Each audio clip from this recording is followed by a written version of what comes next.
कल एक ऐसे ही माहेश्वरी समाज के साथ मेरा संवाद चल रहा था महाराज जी, और वो सब बार बार एक ही चीज में व्यथित हो रहे थे कि कैसे वो भविष्य को लेके चिंता है, और बड़े सब, ऐसा नहीं था महाराज जी, वो जैसे वीडियो कॉन्फ्रेंस नहीं होता, तो सब बैठे जी थे और तिलक भी लगा रखे थे और उसको वैष्णव वेश में भी थे, तो ऐसा लगता था कि ऊपर से इनको सबको धर्म का और सब चीज का एक अभ्यास भी है महाराज जी।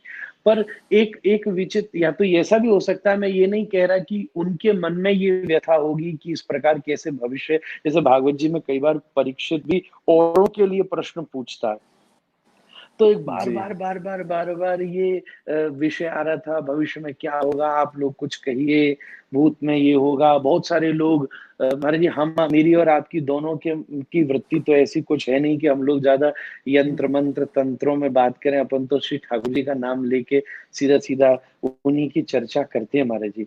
पर बहुत जगह ऐसे विषय निकल निकल के आ रहे थे, सबके मन बड़े व्यथित थे, तो महाराज जी आपसे भी सबका संवाद चल रहा है, तो ऐसी कोई विशेष बात महाराज जी आपके चिंतन में आई हो जो सबको, सबकी मदद करे? महाराज जी, चिंतन में मैं बहुत अधिक जैसे चिंतनशील व्यक्ति तो मैं हूं नहीं, नहीं, लेकिन वो सबको मालूम है महाराज जी, आपसे नहीं स्वयं नहीं चिंतन महाराज के जी, समुद्र है महाराज जी। कुछ नहीं, समुद्र तो महाराज जी अवगुणों के समुद्र हैं, ठाकुर जी निभा रहे हैं, आप जैसे महापुरुष निभा रहे महाराज जी। ना ना महाराज ना जी, ना अ, ना। जो चिंतित हैं वो क्यों चिंतित है, मुझे तो ये नहीं समझ में आ रहा है। क्या बात है, वाह। एक हाँ, बार मैंने बचपन में एक कहानी पढ़ी थी महाराज जी। कहानी ऐसी जी थी कि एक आदमी एक व्यक्ति के पास में गया। व्यक्ति हाँ शायद समझदार होगा, सत्संगी होगा, सज्जन था, काफी चिंतनशील था। तो उसके जी पास वो गया, उसने कहा कि मैं बहुत, मेरे पास में कुछ है नहीं और मैं जी। बहुत कमजोर हूँ और मैं क्या करूँ, मुझे समझ नहीं रहा है, क्या तुम मुझे 10 लाख रुपए दे सकते हो? तो अच्छा। राशि राशि शायद कम ज्यादा बोली होगी, लेकिन एक बार आप 10 लाख मान लीजिए। तो उसने कहा क्या तुम हाँ मुझे 10 लाख रुपए दे सकते हो? तो उसने कहा जी हाँ मैं दे तो सकता हूँ, लेकिन जी। तुमको मुझे तुम्हारी 2 आंख देनी पड़ेगी। तो उसने कहा नहीं अच्छा। नहीं, मैं आंख तो नहीं दे सकता। बोले अगर आंख है जी। दो तो मैं तुम्हें 10 लाख रुपए दे सकता हूँ। तो उसने कहा नहीं, आंख हम्म है तो मैं नहीं दे सकता।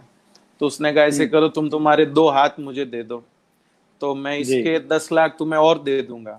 तो उसने कहा कि नहीं, जी मैं 10 लाख मैं हाथ तो मैं नहीं दे सकता। तो उसने कहा कि एक काम करो, तुम तुम्हारा जो मस्तिष्क है, सिर है, वो मुझे दे दो, मैं जी तुमको 10 लाख तुमको और दे दूंगा। तो उसने कहा मैं ये जी। नहीं दे सकता। तो उसने कहा ऐसा करो, हाँ। तुम तुम्हारे पाँव दे दो। तो उसने कहा मैं पाँव तो नहीं दे सकता। बोले पाँव दो तो मैं तुम्हें 10 लाख दे दूंगा। तो उसने कहा जी ये भी मैं नहीं दे सकता। तो उस व्यक्ति ने कहा कि लाखों रुपए तो तुम खुद साथ में लेके चल रहे हो, फिर तुम्हारे हाँ। पास नहीं है, ऐसी बात कहाँ से है? उसने वाह। अंत में उसने सार रूप से कहा कि जो चीज तुम्हारे पास में है, तुम उसकी महिमा नहीं समझ रहे हो, इसलिए तुमको जी आगे की चिंता हो रही कि उसके बिना क्या करेंगे, उसके बिना क्या करेंगे। तो जो भविष्य को जी। लेकर के व्यापारी वर्ग चिंतित है या जो भी चिंतित, उनको यही कहना है कि हमारा कुछ गया नहीं है। अगर हमारे पास हाँ में आंखें हैं, हमारे पास में सोचने वाला मस्तिष्क है, काम करने वाले हाथ हैं और यात्रा करने वाली टांगे हैं, तो हमारा कुछ भी गया नहीं है। हमको अवसर मिलते हम फिर से वैसा ही सब स्वरूप खड़ा कर लेंगे जैसा 1.5-2 महीने पहले हमारे पास में था। ठीक ऐसा बात है मेरे को मैडम। लगता है। वाह।